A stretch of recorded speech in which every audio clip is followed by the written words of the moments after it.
Welcome to the Education Corner, a podcast by Education Choices magazine.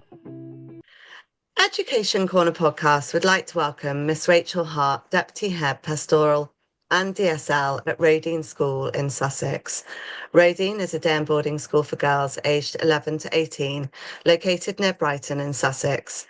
It provides a distinctively academic, high-quality, all-round education within a caring and friendly community in a wonderful coastal setting. Roedean aims to inspire and challenge every student to develop her strengths and passions, to seek the highest academic and personal standards for herself, and to develop a strong foundation for her future. Rachel joined Roedean in 2022 as assistant head and was previously head of year and a PE and games teacher at Roedean School. In her current role, Rachel oversees boarding at Roedean. Firstly, it's a pleasure to have you with us, Rachel. Would you like to tell us about your background and how you came to your role at Roedean? As you said, I was at Caterham before being at Roedean, and I was there for 10 years and learned a huge amount.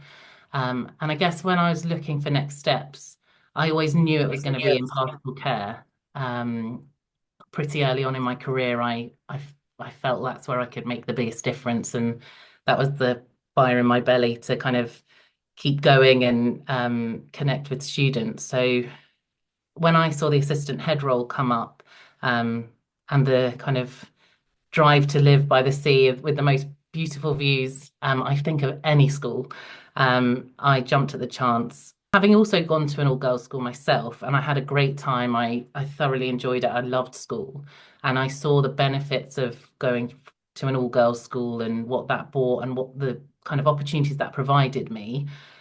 I really, really wanted to go back into that sector. So yes, this is my second year as Deputy Head Pastoral, and I head up a really, really committed, dedicated team around the pastoral care at school. They're phenomenal and people who really have the best interests of all the students at the heart of everything they do. So it's an honour and a privilege to lead that team. What makes the job so special is the students, and I can't express that enough. Really, really impressive students, and an amazing place to work. Could you tell us a little bit about the ethos and values at Roedean?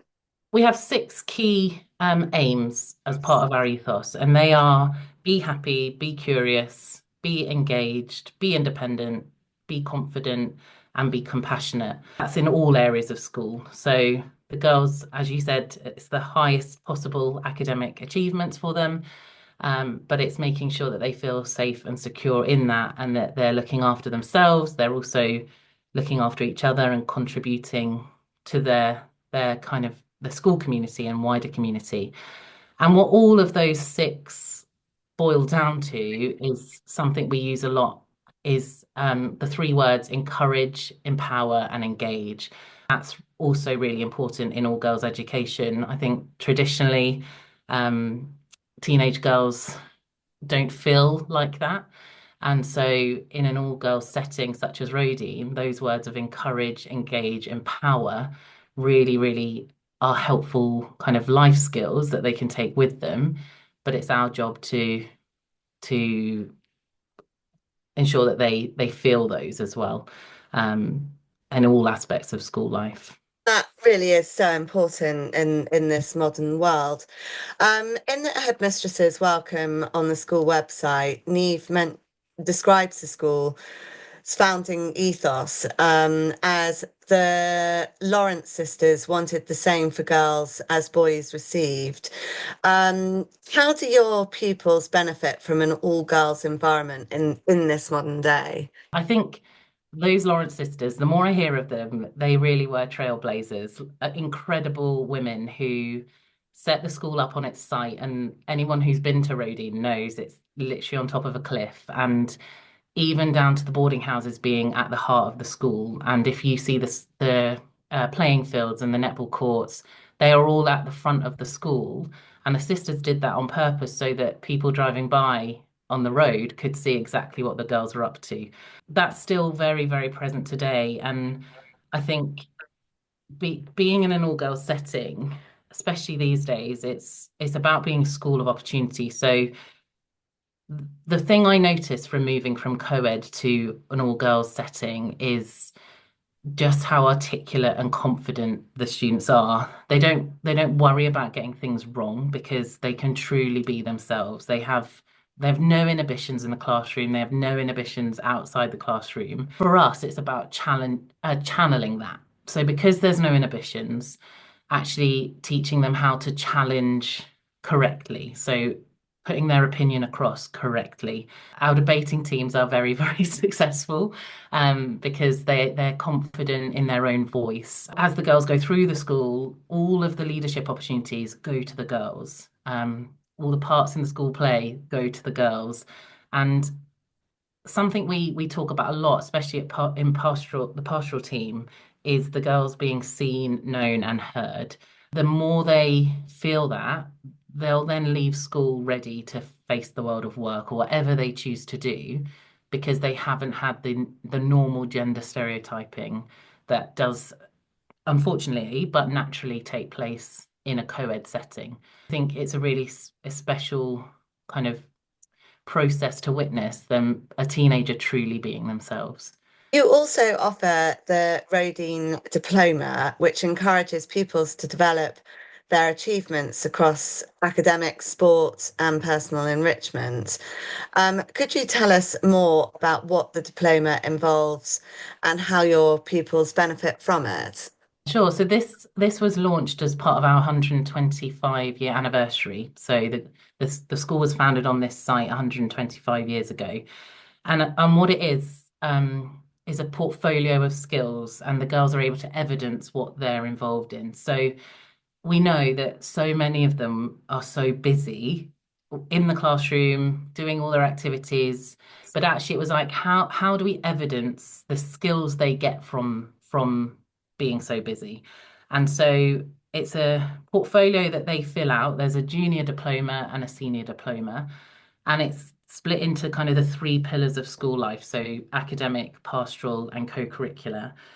And what they have to do is evidence that they're involved in some areas or all areas of that. So, for example, the pastoral side of things, they have to show evidence that they've contributed to their boarding house or their house kind of spirit, or that they're volunteering in some way, or looking after their health and well-being, and that they've done something that shows respect for others. In the academic side of things, it's about evidencing, how are they being creative? How are they being innovative?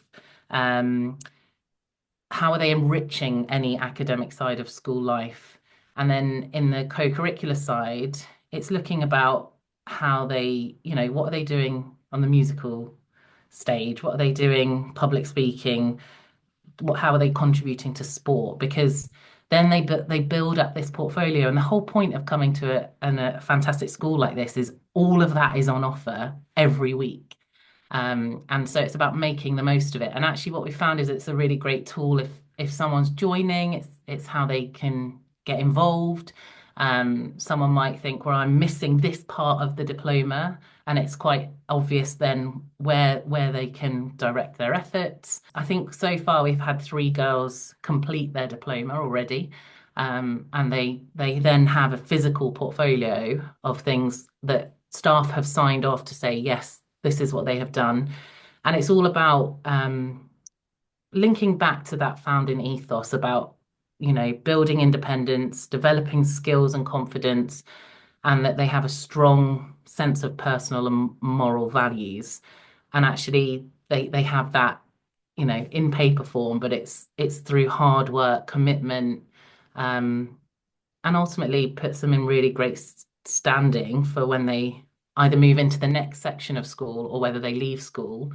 They can turn their hand to anything, and they have a huge amount of skills in kind of their toolkit. Recognizing the skills that probably they're going to need to be listing on a Yeah. CV or a university application, I imagine. Yeah, and definitely as those softer skills that sometimes that they think aren't as important on a CV, but actually showing respect to others, or how have you problem solved, how have you kind of enriched beyond the syllabus, it's definitely really important. And when they're asked, in an interview, what experience have you got? Hopefully they'll be able to say, well, this, when I was at school, um, I yeah, took so part in.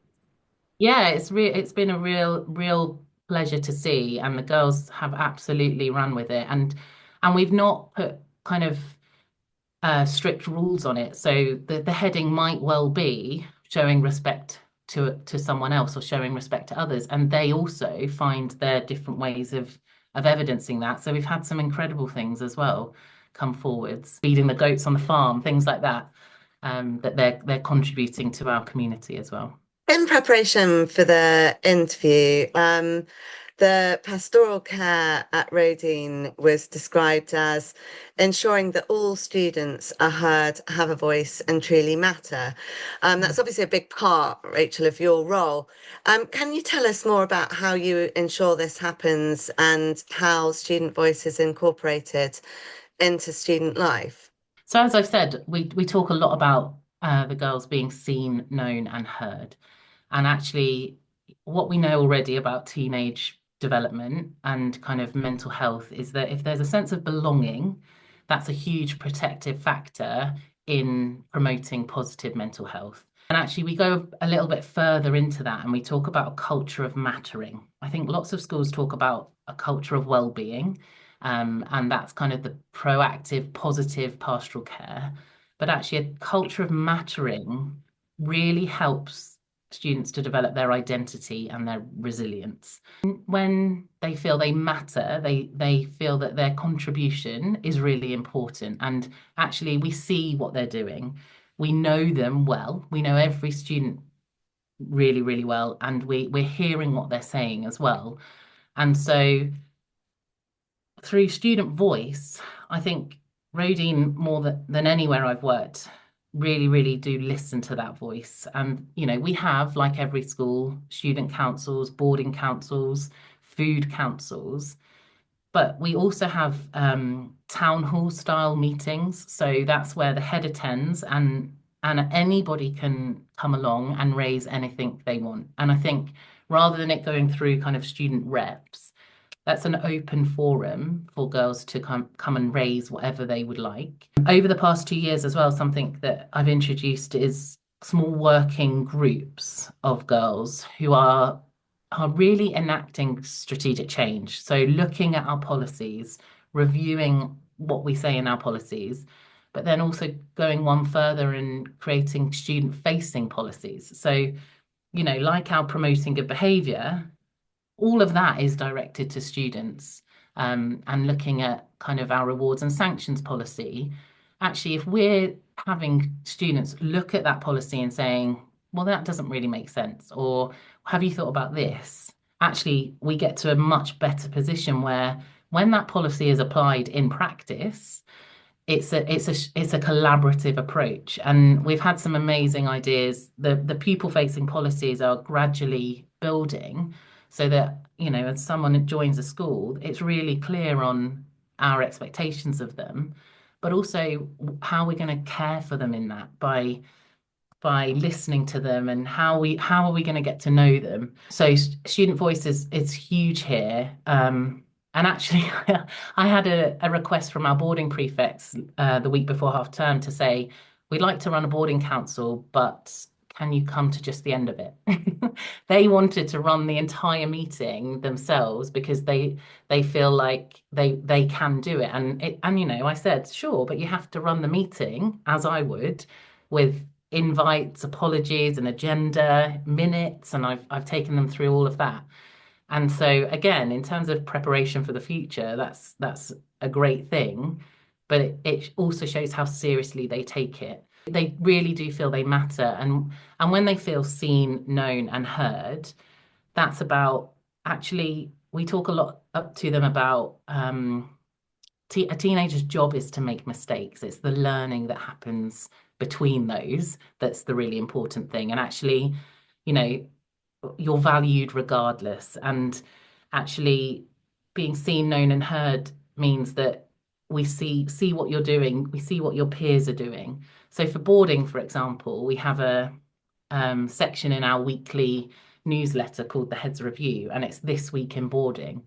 And we ensure that every single girl across the term is represented in that. Because I know, as also with boarders, parents are abroad or far away.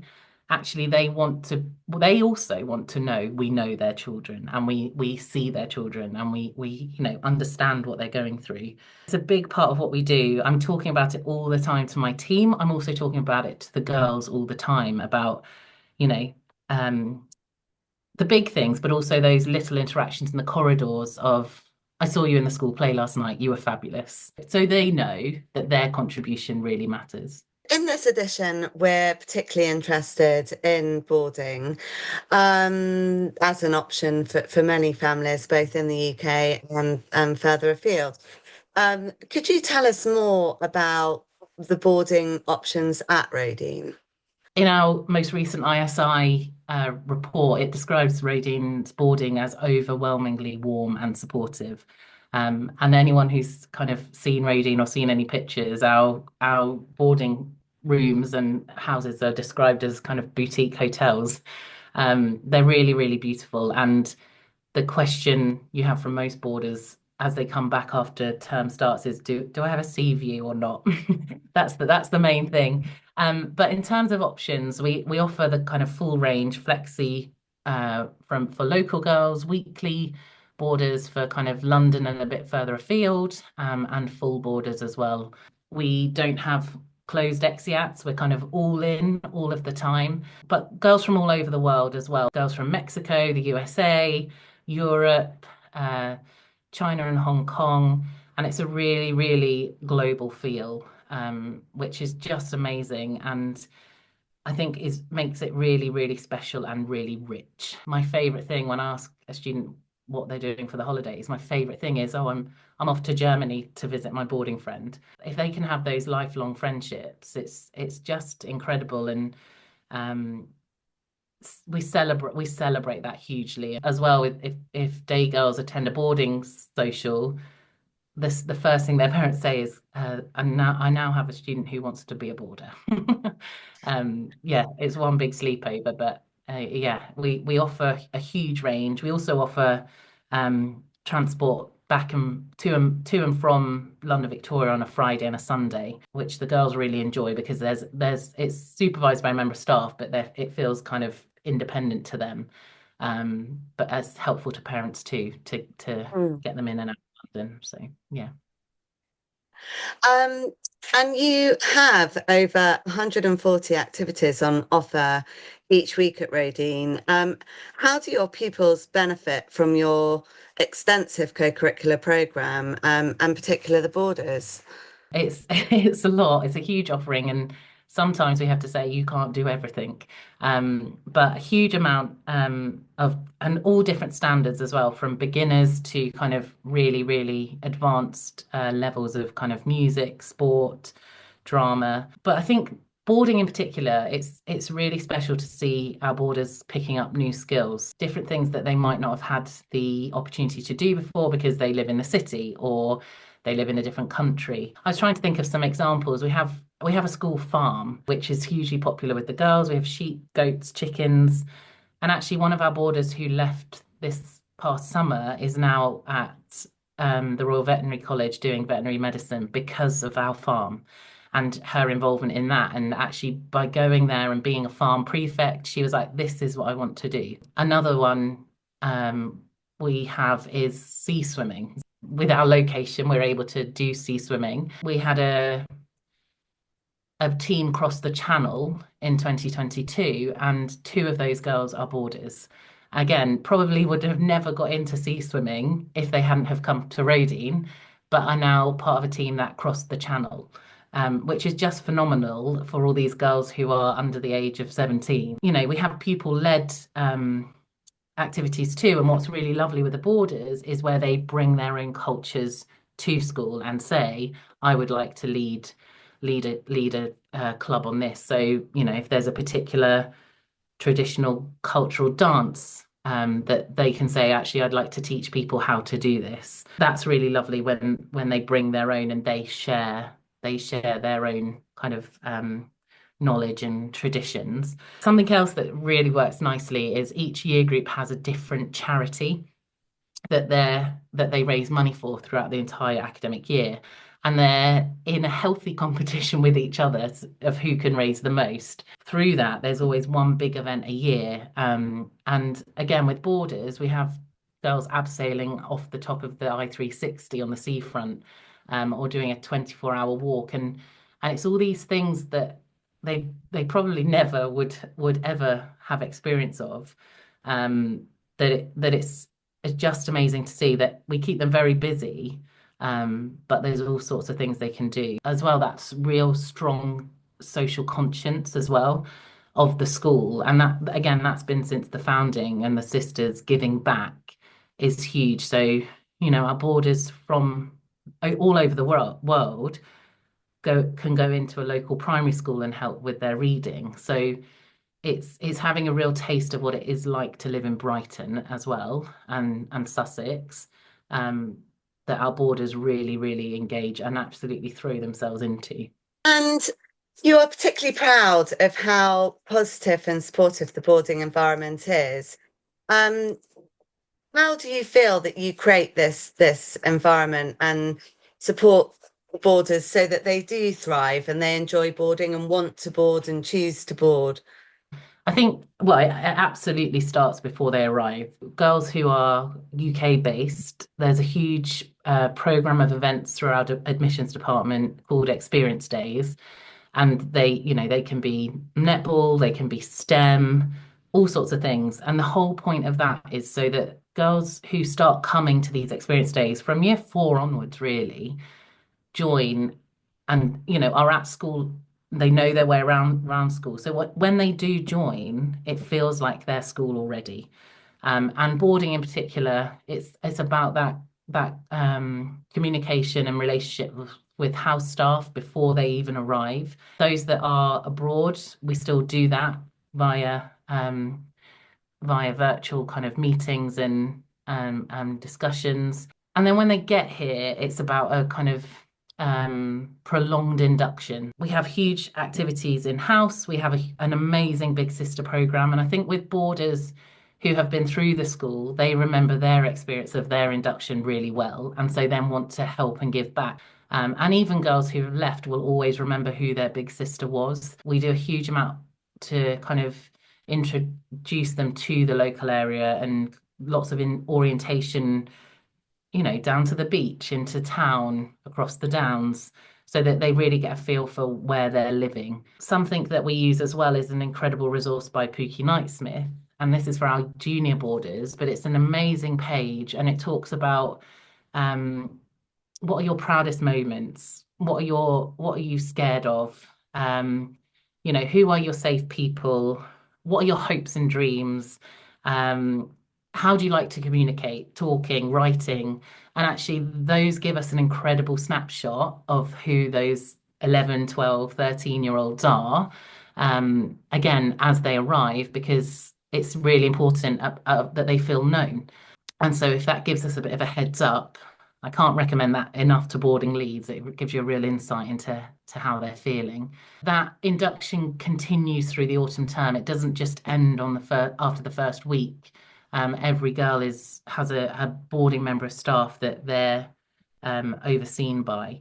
And so it's about the regular check-ins. It's also about building those relationships with parents and guardians. And we often, after an exec weekend, if the girls have gone home, we'll host afternoon tea for parents and guardians, because it's just as much about them, and their parents and guardians feeling comfortable, with their children boarding, as well as it is for the students to feel comfortable at home as well.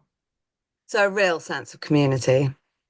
Yeah, huge. And our sixth form houses are slightly separate to the main school building. So as I said, the main school buildings are our boarding houses, which is right at the heart of our campus. The sixth formers quite like it being a 2-minute walk away, but also it feels really special to the younger boarders when they get to go to the sixth form houses.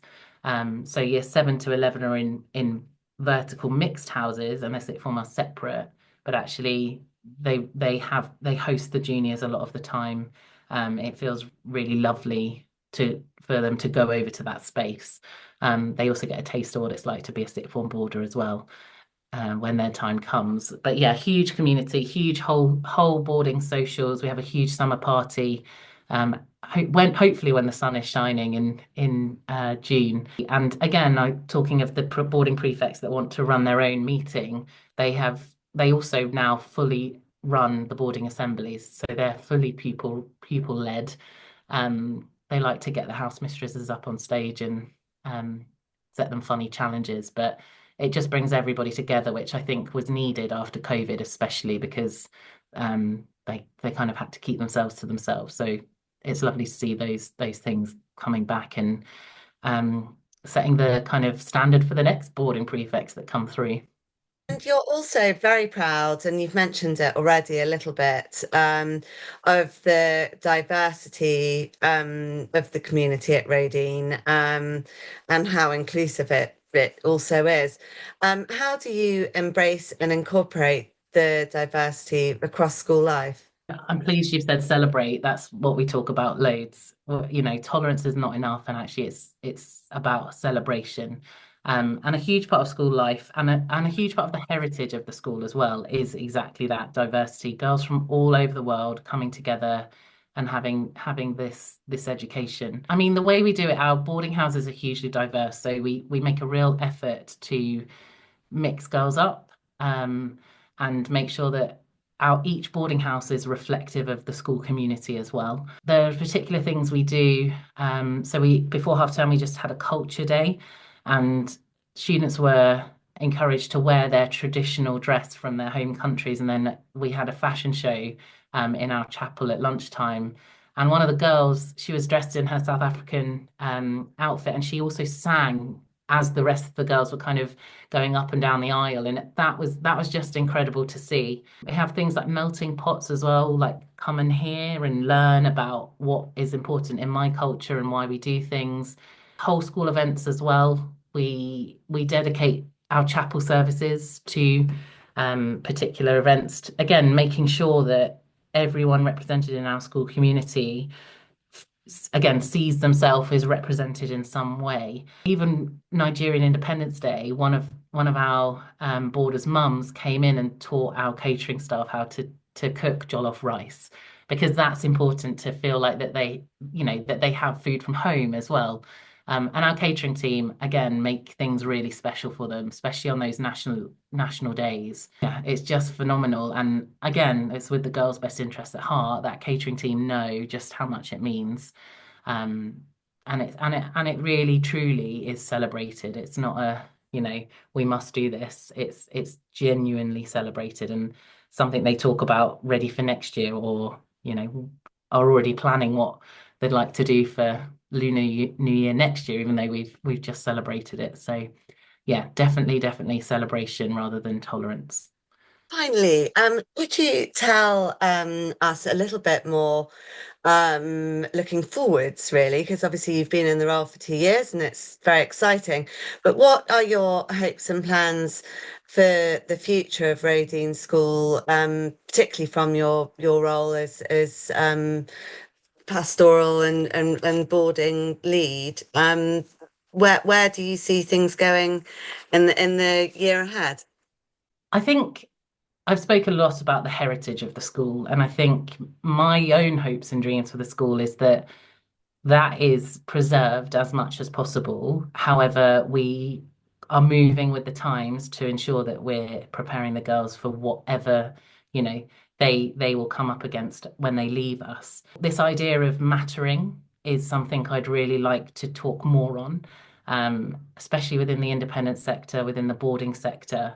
And that actually when teenagers are seen, known and heard, actually that's a great foundation for then to build on their academics or their kind of co-curricular skills. And so if we're sector leading in that area and our approach and how we do that, actually what we're going to do is put the girls in a really great position. I always say I can identify an old Roedenian just from how articulate they are. And actually, if they're then feeling like that. They feel like they matter when they get in the boardroom of their job. They know how to challenge correctly and how to have their voice heard and how to put their opinion across in the correct way. They are also going to be leaders in their sector. There's an incredible history of really, really successful women that have come out of Roedean. And I think it's our responsibility to continue that, but making sure that it's appropriate and relevant for what's needed today, especially as a woman. So yeah, to keep that going, but to push harder and expect more.